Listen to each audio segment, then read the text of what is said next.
Hello everyone, welcome to my channel. It's Dee and I'm back with another video for you guys today. As you can see from the title, today I'll be showing you how I color with alcohol markers. So firstly, I would swatch the colors. I have the cards, so I use the cards, but normally I would swatch it in the back of my sketchbook, which I'm sure we can all relate to. So I'm going to start with the lightest color to begin with the process. I decided on using the brush nib for this.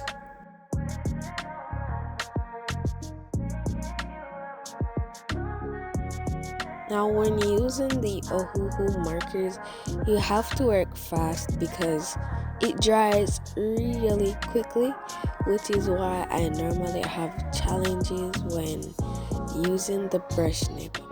But I don't know what came over me while doing this video, but I decided to use it for the base color.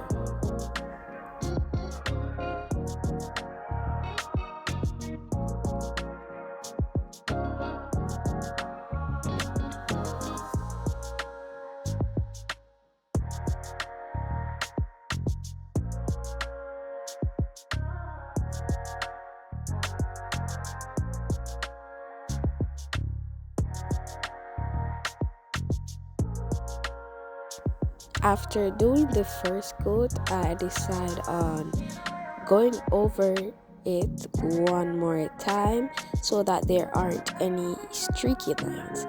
But in this video, I was a bit skeptical based on how it looks because this is my first time using the Ohuhu skin tone markers, so I wasn't sure, but it's because it dries very quickly.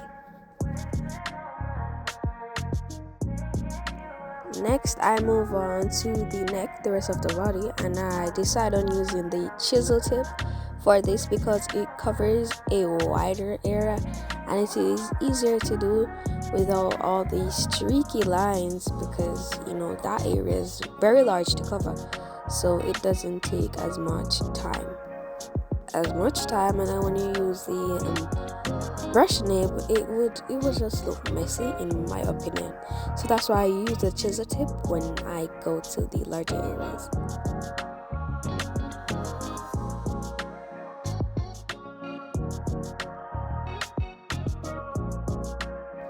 I would then select a slightly darker tone or shade and place it in the areas of the body that technically would be a bit darker, but also it looks appealing when you put the darker shades at these areas.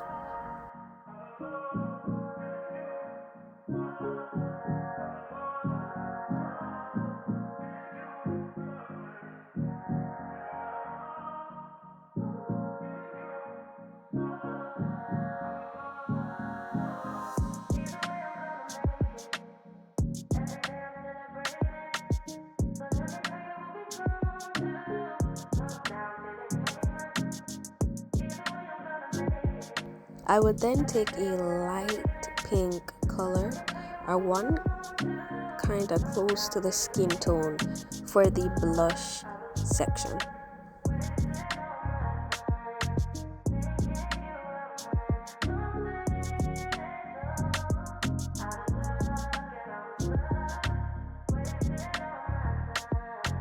I would use this lighter color also on different parts of the body to kind of express highlights.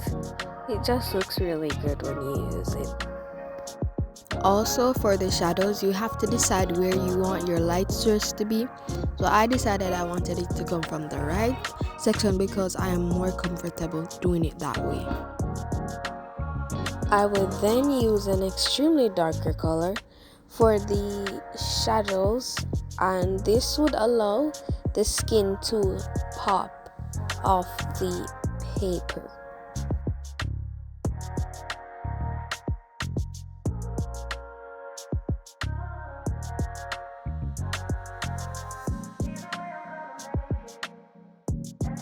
Then I would come back again with a mid, I would say mid tone between all the browns to try and blend the colors a bit, like create a smoother transition. And I'm so sorry that you guys can't see the number. I didn't realize I was turning the side of the marker when the numbers are on top. My bad.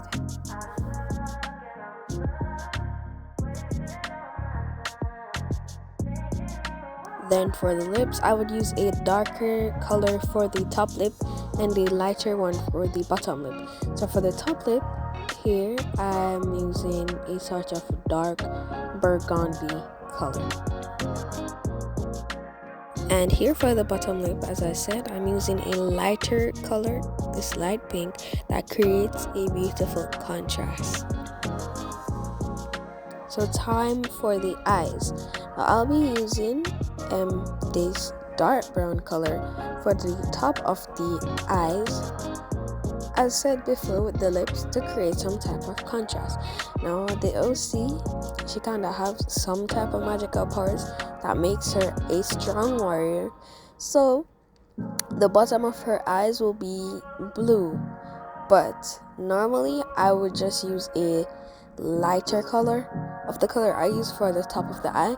So for the dark brown, I would use a lighter brown, and that's how the whole process goes. If I use dark green at the top, I would use a lighter green at the bottom. Here I am adding highlights to the eye. If you do not have a white pen, you can use what I'm using, which is a corrector pen. I think where I'm from we call it a whiteout. So that's the pen you use to correct all your mistakes. You can use that. It's really good. Now for the highlights, I will be using yellow. I like to use the yellow because it pops off the skin in a really good way instead of just leaving white or just using a lighter color for that section. The yellow really gives some type of finesse to the drawing, and I think that if you guys follow this, you will really love the result.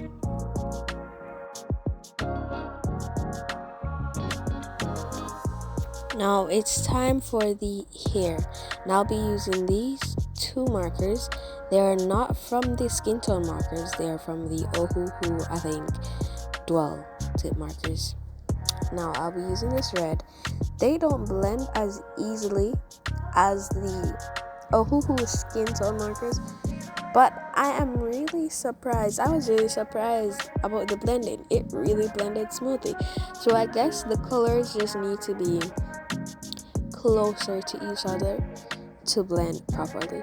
So I'll start off by using these dark color, the main color of the hair, which is this bright red color, and then I would use the lighter color in the middle for some type of highlight.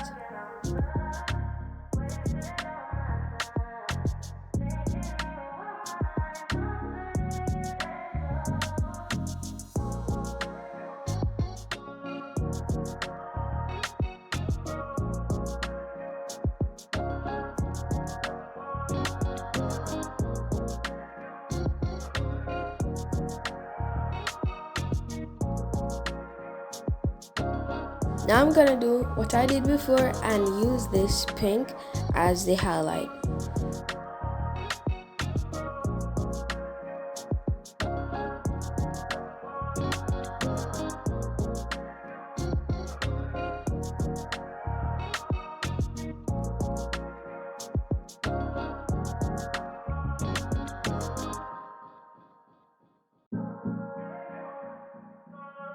Then I took my colorless blender to lighten that section because I thought it was a bit too dark. But if you don't have a colorless blender, it's fine. It's just what I preferred.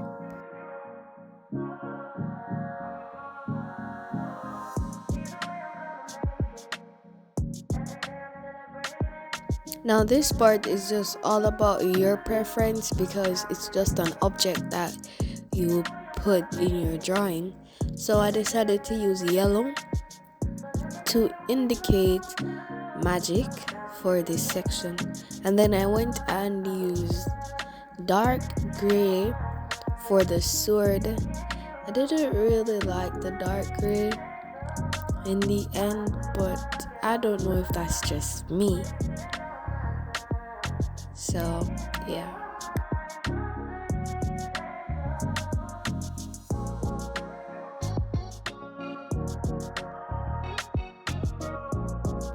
Now we're going with the same method, and I'll be using the lighter gray to try and blend with the dark gray. This is the area that I didn't like because the gray was too light and the dark gray was too dark. So I kind of had some issues here, but just ensure that they aren't too far from each other.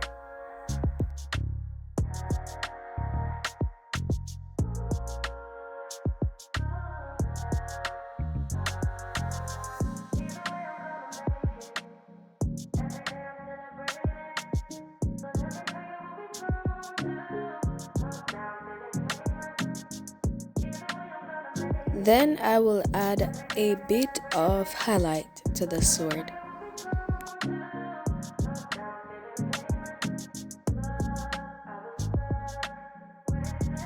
I'll then take a light gray color for this part of the armor.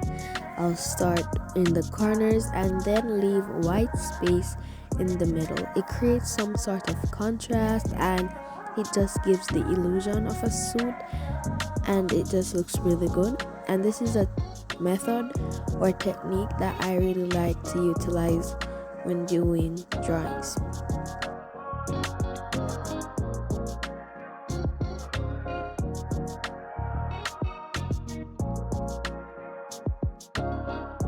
Then for the outer section of the armor, I decided to use the dark gray and then leave some white sections through each part, which it defines the areas and creates some sort of contrast or highlight, and it really adds to the armor and makes it look a bit more realistic.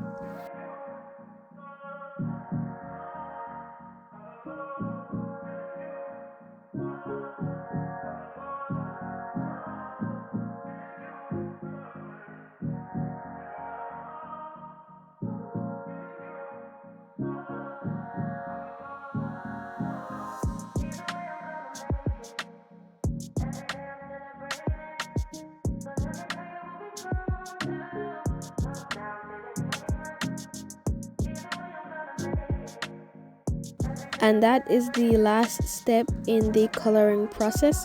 Afterwards, I just try to create an outline or something that makes the drawing stand out, maybe a background color or something, but I always add something extra that can make the drawing stand out.